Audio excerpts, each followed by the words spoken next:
Alô, criançada, o Bozo chegou, trazendo alegria pra você e o vovô. Estamos trazendo muito amor. 1, 2, 3 e vamos nós. Fala pessoal, tudo bem? Professor César falando. Estamos aqui para a nossa primeira aula de ensino remoto de emergência. Da disciplina de Química Analítica Quantitativa. Bom, essa daqui é a nossa atividade 2 e o tema da aula de hoje é retomada do curso. E nós temos um objetivo muito claro, que é relembrar brevemente o conteúdo trabalhado presencialmente até março, ok? Então, esse é o nosso objetivo da aula de hoje. Muito bem. Então, vamos relembrar aqui, quando o tio apresentou para vocês lá a ementa, no primeiro dia de aula, o tio resolveu dividir os assuntos da ementa em 8 assuntos, né? Todo o conteúdo de Química Analítica em 8 assuntos. O assunto de número 1, então, seria a introdução à Química Analítica Quantitativa. O assunto de número 2, a gente trabalharia os erros e incertezas nas medições e, portanto, o tratamento estatístico dos dados experimentais. O assunto de número 3, nós trabalharíamos o preparo de amostras, amostragem, solubilização e interferentes. O assunto de número 4, trabalharíamos gravimetria. Número 5, volumetria de neutralização. O assunto número 6 seria volumetria de precipitação. Assunto 7, volumetria de oxirredução. E assunto 8, volumetria de complexação. De maneira presencial, nós paramos aqui. Estão lembrados? Então, assunto 1, 2, 3 e 4... nós já trabalhamos, né? Ficou faltando terminar a gravimetria. Nós paramos no assunto 4. Então, a videoaula de hoje, nós vamos relembrar tudo isso daqui, ó, que a gente viu presencialmente. Ok? Então, a gente precisa relembrar para poder avançar no conteúdo. Muito bem, vamos lá para o assunto número 1. O assunto 1... foi logo na primeira aula, a gente fez uma breve introdução à Química Analítica Quantitativa, né? Então, o que a gente tratou nessa aula? A gente trabalhou, primeiramente, o tio mostrou para vocês quais seriam as referências utilizadas durante o curso, estão lá nos slides. Depois eu vou dar uma checada para ver se eu já mandei esses slides para vocês. Se eu não mandei, eu vou mandar, ok? Depois, a gente falou um pouquinho sobre o que é Química Analítica Quantitativa, né? E aí a gente ficou fazendo uma reflexão sobre o que o químico faz, né? A gente conseguiu situar a área de Química Analítica dentro de um contexto, né?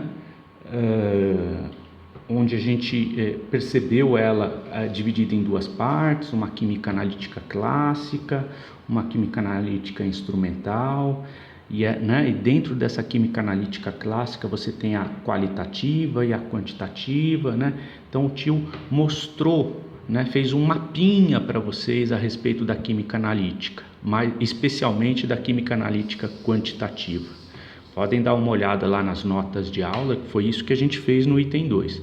A gente fez lá uma reflexão sobre o papel do químico, né, as matérias dentro da química, enfim. Foi isso que a gente viu no item 2. Depois, a gente viu um passo a passo, né? Quais são os passos da análise química, né? Então, nós vimos lá que o primeiro passo é a amostragem. Depois, o segundo passo é a revisão da literatura para a escolha dos possíveis métodos de análise. Depois, considerações das interferências e dos procedimentos de remoção de interferentes. Quarto passo seria a escolha do método, né? Qual método que eu escolho para fazer a minha análise. Quinto passo seria a parte de preparação da amostra, né? Dissolução e abertura da amostra. Sexto passo, remoção de interferentes. Sétimo passo, aí sim, a execução da análise, né? Por meio de uma metodologia. E por último, o oitavo passo seria a análise estatística dos dados, né? Dos resultados. Muito bem. E por último, isso foi feito tudo na primeira aula, né? Na primeira semana, a gente fez uma apresentação da ementa, que mostrou o passo a passo, o que seria dado em cada data, certo? Então, esse aqui é o assunto de número 1, que nós finalizamos na primeira semana. Muito bem. Assunto 2. Erros e incertezas nas medições, tratamento estatístico dos dados experimentais, né? Vocês vão lembrar que o tio trabalhou com vocês 11 assuntos aqui nessa brincadeira, né? 11 coisinhas. Então, nós começamos inicialmente falando um pouquinho sobre histograma, distribuição gaussiana. Olha, pessoal, aqui o tio não vai resolver novamente os problemas, né? Eu vou deixar problemas para casa. Por que eu não vou resolver novamente os problemas? Porque eu estou recordando, né? Estou relembrando aquilo que já foi relembrado, né? Essa matéria de estatística vocês já viram lá na estatística, vocês recordaram comigo no início do semestre de forma presencial e agora eu estou recordando de novo, né? Então eu não vou refazer os exercícios, porque senão a gente vai perder muito tempo aqui, né? Então eu vou deixar exercícios para casa para que vocês possam me entregar, vou deixar as respostas no arquivinho do Word que vai estar lá no Moodle, né? E caso vocês não estejam conseguindo fazer os exercícios, eu estarei no plantão de dúvidas para resolver esse probleminha para vocês, tá? Porque se a gente ficar revendo como é que faz esse tipo de exercício, fica difícil, a gente não avança, tudo bem? Então vamos lá. Dentro dessa parte de tratamento de dados, nós vimos inicialmente um pouquinho, relembramos o que é um histograma, distribuição gaussiana, relembramos o que é uma média, né? Tipos de erros, exatidão e precisão. Aí nós entramos no assunto de quantificar a exatidão, né? Por meio do cálculo do erro, né? Vimos formas para quantificar a precisão, né? E aí mais precisamente nós vimos como é que calcula o desvio padrão, vimos um pouquinho de incerteza, tabela Z, tabela T, nível de confiança, diferença de erro e incerteza, né? E por último nós finalizamos com detecção de erros grosseiros, né? Teste Q. Tudo bem? Então vimos lá uma série de fórmulas, refletimos sobre essas fórmulas, né? Inclusive deduzindo-as, certo? Então vimos lá a fórmula do desvio padrão, vimos um monte de coisinha, resolvemos um monte de exercícios, né? Então toda essa parte teórica que a gente reviu, que a gente fez a revisão, culminou nos exercícios, certo? Então estão aqui os exercícios. Olha, o tio vai deixar para casa, tá? Então esses exercícios é para entregar. Quando que é para entregar, professor? Dia 16/8, domingo, ok? Então tá aqui o exercício 1, você para o seu vídeo, dá uma pausada no seu vídeo, né? E resolve, tudo bem? Passa por exercício 2, pausa o teu vídeo e resolve, ok? Esses exercícios também estarão lá nos slides que o tio vai mandar para você. Pausa o teu vídeo no exercício 3 e resolve. Será que está cortando? Bom, estarão lá os exercícios, tá? Acho que está cortando aqui para mim um pouquinho, mas não tem problema. Os exercícios estarão lá na listinha. É para fazer o exercício 4 também. Olha lá. Tudo bem? Exercício 5. Tudo isso daí é para a gente relembrar a matéria, ok? Eu preciso que vocês trabalhem, porque senão a gente não relembra. Vamos precisar desenferrujar agora, nesse momento. Exercício 6. Tudo isso aqui foi amplamente discutido em sala de aula. Exercício 7. Esse exercício 7 está ruim de você olhar, ó. Eu dou uma panorâmica aqui para vocês. Aí, ó. Mas vai estar lá no slide também. Exercício 8. Vai dar trabalho esse exercício 8, é demorado. Esses exercícios eles são mais trabalhosos do que difíceis, né?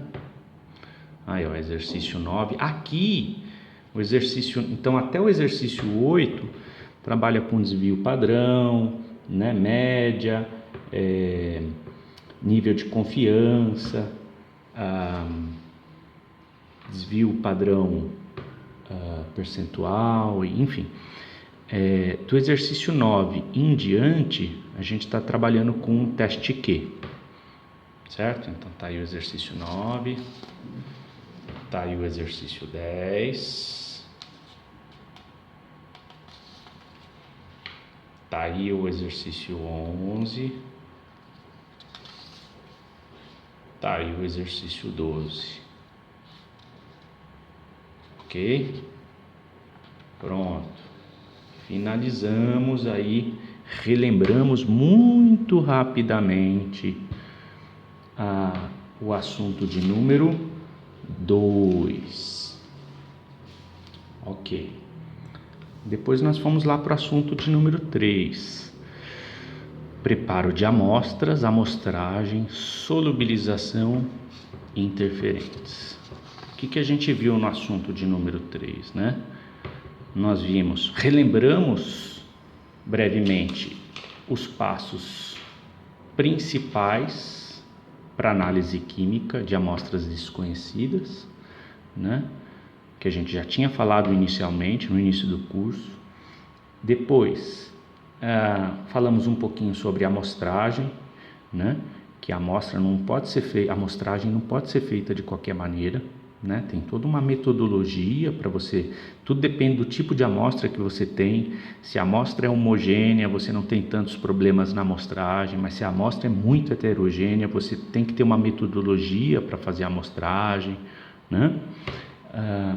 Depois a gente trabalhou um pouquinho sobre a questão da dissolução da amostra, né? Que você tem lá a via úmida, a via seca, né? Com sistema aberto, com sistema fechado, né? E aí nós vimos lá as formas para você fazer o aquecimento, né? Então você tem as formas convencionais, você tem micro-ondas, né? Você tem o uso de pressão, sem pressão, né? Nós vimos lá critérios para você escolher o ácido para abrir amostras, né? Se você tem amostras inorgânicas, você tem que dar preferência para ácidos minerais, né? Já para amostras orgânicas, muitas vezes você tem que usar ácidos minerais oxidantes concentrados, enfim, tem uma série de critérios para você escolher o ácido para abrir a amostra, ok? Então tudo isso, depois eu vou dar uma checada nos slides e ainda hoje eu mando para vocês os slides que estão faltando, ok? Mas tudo isso foi bem trabalhado em sala de aula. E por último, a gente finalizou,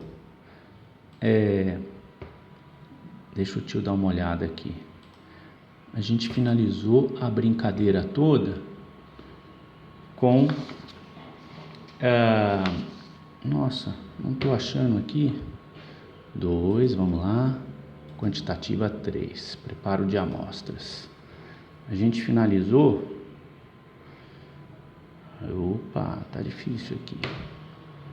Esse assunto 3, a gente finalizou ele. Aqui, ó. Olha, vocês lembram disso aqui, ó? Olha lá, ó. Eita, tá difícil. Vocês vão ver mais a minha imagem do que tudo aí, né? Bomba de digestão ácida, tudo isso a gente viu, olha lá, ó. bloco de digestão, né? Olha lá, chapa de aquecimento que a gente usa na digestão. Ficou uma merda essa gravação, né? Acho que a iluminação não deve ter ficado muito boa. Ficou aqui, mas então vamos lá. Dissolução de amostra, falamos lá um pouquinho dos ácidos. Aí, por último, a gente falou sobre métodos usuais para eliminação de interferentes. Não é? E aí, os principais métodos que o tio mostrou para vocês e discutimos em sala de aula são a precipitação seletiva, ok? Onde a gente usa o quê? A gente usa os nossos conhecimentos de qualitativa para precipitar seletivamente os meus interferentes.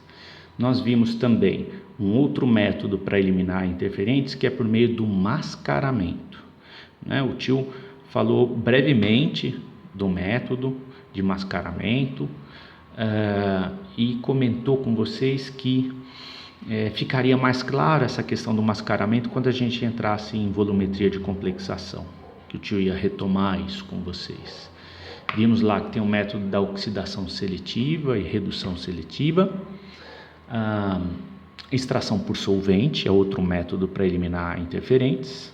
Troca iônica. E por último, cromatografia, né? E aí cromatografia você já acaba entrando para a parte instrumental. O tio só comentou rapidamente que cromatografia seria uma técnica bem interessante para fazer eliminação de interferentes, mas que não trataríamos nesse curso, ok? Então basicamente foi isso que a gente viu no assunto 3, né? Preparo de amostras, amostragem, solubilização e remoção de interferentes.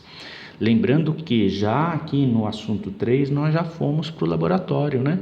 Lembra? Nós tivemos uma aulinha experimental numa sexta-feira, onde o tio levou 2 amostras bem diferentes para fazer a abertura, né?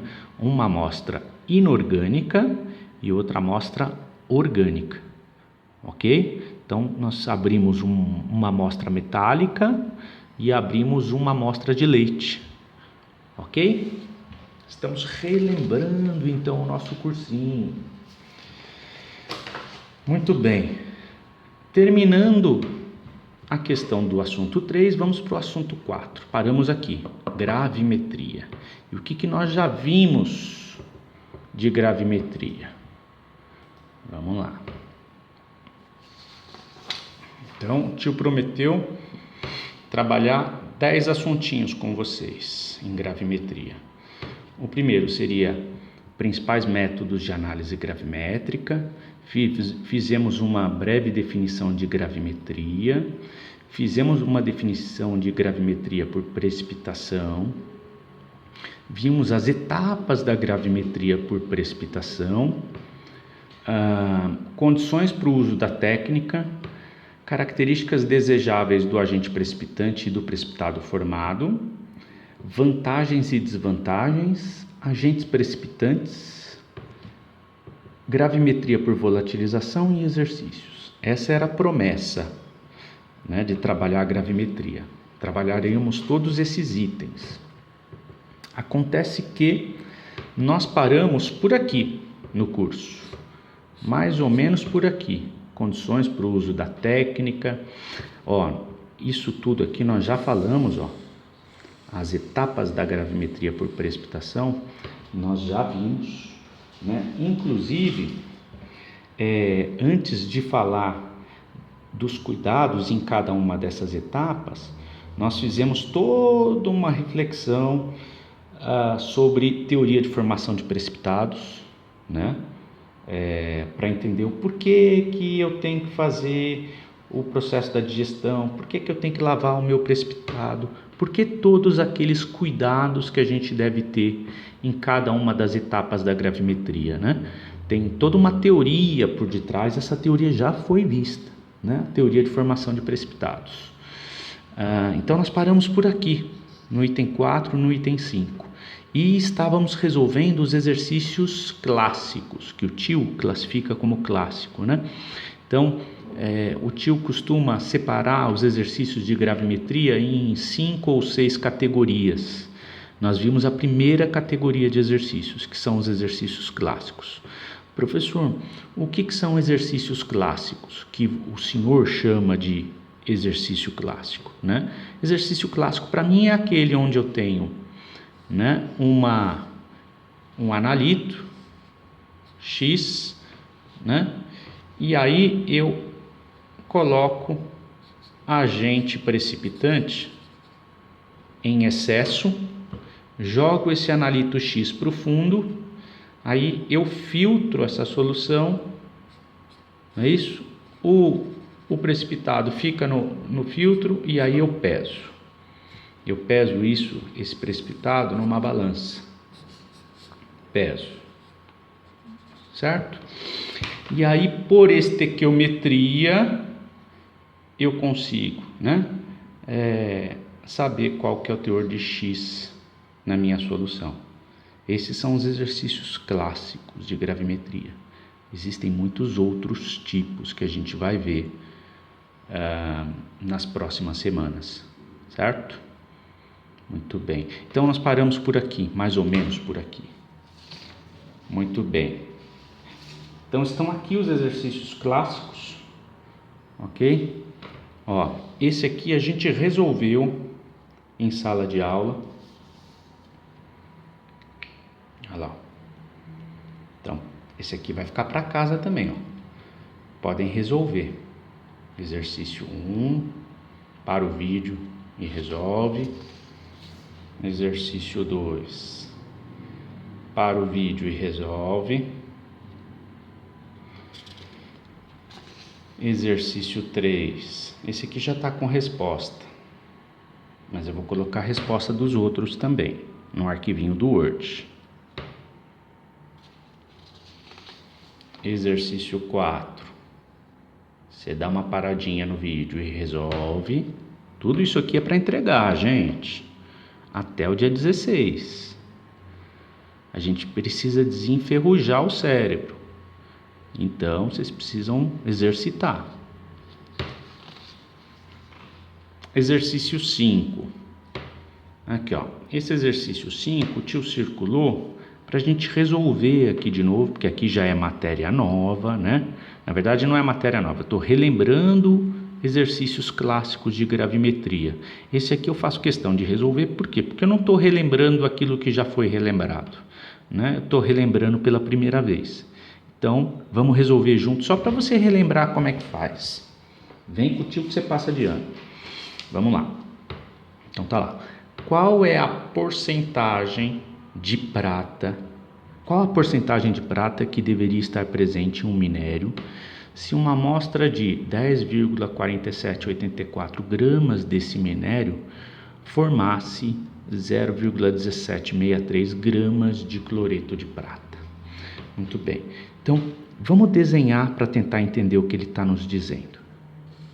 Ah lá, peguei um becker, né? Coloquei aqui um pedaço de uma amostra de minério, certo? Qual o tamanho desse pedaço? 10,4784 gramas. Muito bem. O que ele está dizendo para a gente? Ele está dizendo que uma parte dessa amostra é prata, né? É um minério que é rico em prata. Então, olha só, tem uma pequena partezinha desse minério que é prata.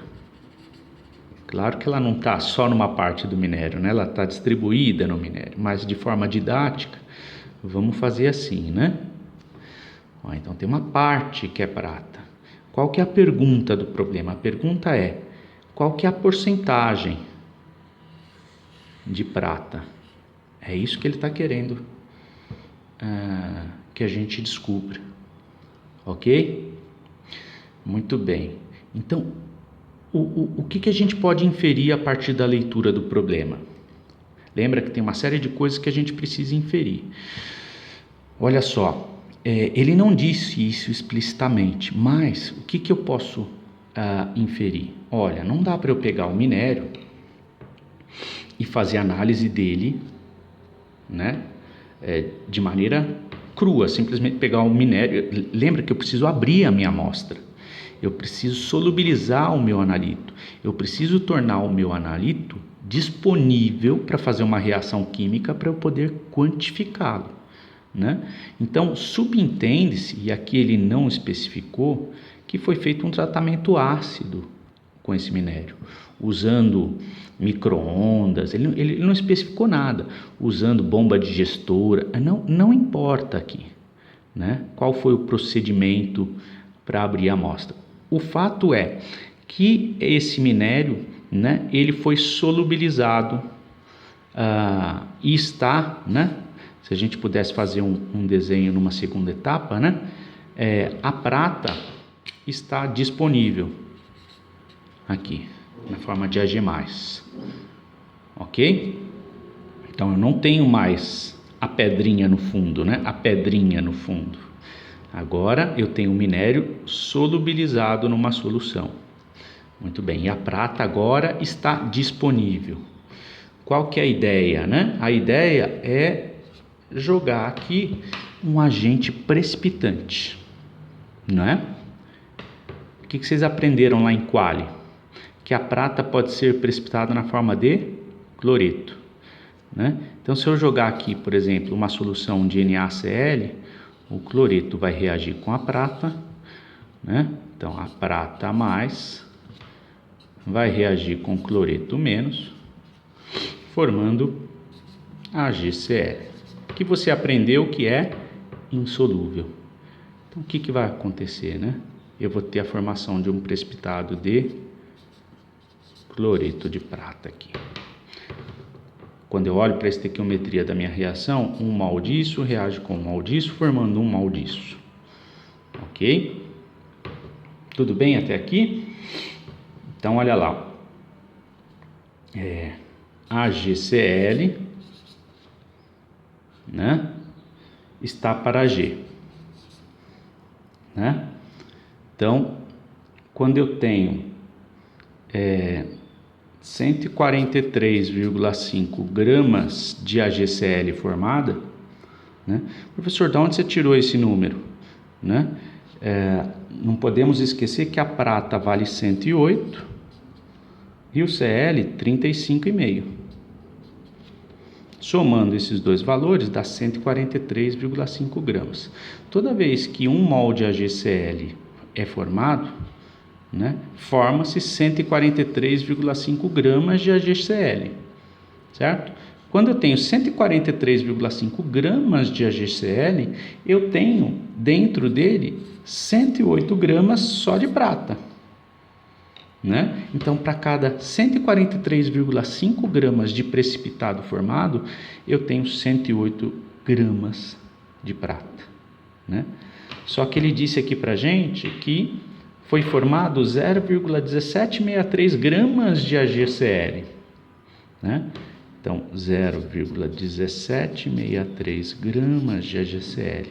Isso vai ter X gramas de prata, né? Ó, a gente está resolvendo de uma forma bem rápida e bem tranquila. Em sala de aula a gente viu isso com muito mais detalhes, né? Muito mais devagarinho, para que você possa só relembrar, né? Então, fazendo a regrinha de 3, eu acho aqui que eu tenho 0,1327 gramas de prata. Então, de todo esse precipitado formado, né, só uma parte é efetivamente prata. Qual que é a parte? Né, dos 0,1763 gramas, eu tenho 0,1327 gramas de prata. Lembrando, pessoal, que a escolha do meu reagente precipitante, né, foi utilizada baseado nos nossos conhecimentos de Quali, né? A gente sabe que o cloreto é um reagente bastante específico para precipitação, né? Quando a gente vê lá a marcha analítica dos cátions, você percebe que os cloretos, de modo geral, são bem solúveis. Os únicos cloretos insolúveis aqui são cloretos de prata, chumbo e mercúrio, né? Então, quando eu uso esse agente precipitante para precipitar prata, os únicos contaminantes aqui que me trariam problemas para a reação seriam o chumbo e o mercúrio, né? E aí, se foi feito um estudo do minério e sabe-se que não tem nem chumbo nem mercúrio, você pode fazer a reaçãozinha de precipitação de forma bem tranquila, que só vai estar jogando para o fundo a prata. Ok? Muito bem. Foi essa pergunta que foi realizada no problema? Ele perguntou a massa de prata no meu minério? Não, ele perguntou qual que é a porcentagem de prata. Eu achei a massa de prata, que é 0,327 gramas, contida nessa quantidade de amostra de minério. Então, agora, por regra de 3, eu acho a porcentagem de prata, certo? Então, 10,4784 gramas de minério corresponde a 100% da massa do minério. 0,1327 gramas de prata corresponde à porcentagem de prata no minério. Quando eu faço essa regrinha de 3, eu acho 1,27%. Essa é a respostinha do nosso problema de número 5. Tá claro aqui, pessoal? Todo mundo relembrou como é que faz esses exercícios de química analítica quantitativa, de gravimetria, os exercícios clássicos? Tudo bem? Muito bom. Então, eu vou deixar para casa mais o exercício 6. Podem fazer, para o vídeo faz. O exercício 7. O exercício 8. Para o vídeo faz. E o exercício 9. Ok? Tá claro aqui? Ó, só relembrando a parte teórica, né? Olha lá. Deixa o tio. Então, na parte teórica, olha lá. Ih, não tá indo. A apresentação do slide. Vamos lá.